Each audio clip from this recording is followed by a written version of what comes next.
And let's begin with West Asia. The Palestine Red Crescent Society says that one of its staff members was killed and 3 others were wounded in an Israeli attack on its headquarters in Gaza. It comes 2 days after U.S. envoy Steve Witkoff visited a U.S.-backed aid station in Gaza to inspect efforts to get food into the devastated Palestinian territory.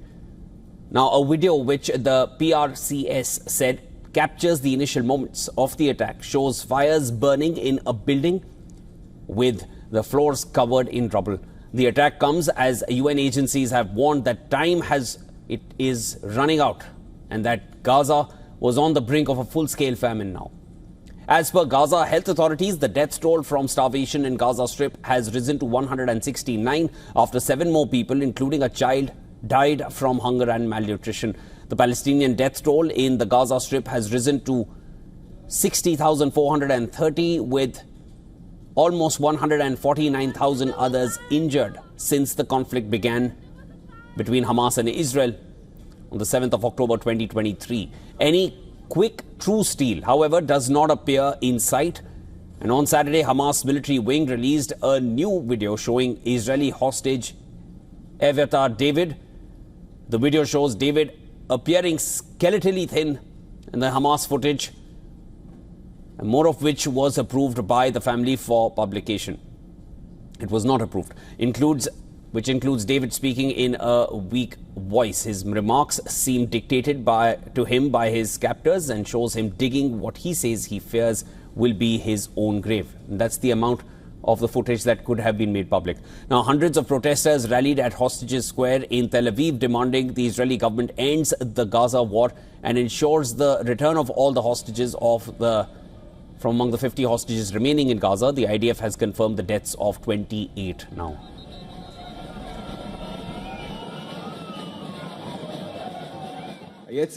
Watching helplessly as my younger brother Eviatar David and his fellow hostage, Guy Gilboa Dalal, slip away. They are on the absolute brink of death. In their current, unimaginable condition, they may have only days left to live. Hamas is using Eviatar in one of the most horrific and calculated campaigns of cruelty imaginable. My child is dying. I've seen it with my own eyes, and the Prime Minister saw it too, and he knows his situation and the situation of the rest of the hostages, and yet he chooses again and again not to save him. Prime Minister Netanyahu talked to the families of David and Braslavsky. As per Netanyahu's office, he expressed deep shock at the harrowing videos and told the families that efforts to bring all the hostages home are ongoing. Now, U.S. envoy Steve Witkoff met anguished relatives of Israeli hostages who are still in Gaza. Families of the hostages expressed cautious satisfaction following the meeting, but said that there was nothing new in efforts to reach a deal for the release of the captives. I listened for 2 hours. With all due respect to Witkoff, he expressed sympathy, believed this was important to us, and showed interest in listening to all the stories. But I didn't hear anything new from him. I heard that there was pressure from the Americans to end this operation, but we didn't hear anything practical. Nor did I hear that when I asked him to exert pressure and set a time frame. Even if there is a deadline, we received no answers. And French Foreign Minister Jean-Noel Barrot denounced the videos of hostages released by Hamas as despicable. He added they must be freed without conditions and Hamas must be disarmed and excluded from ruling Gaza.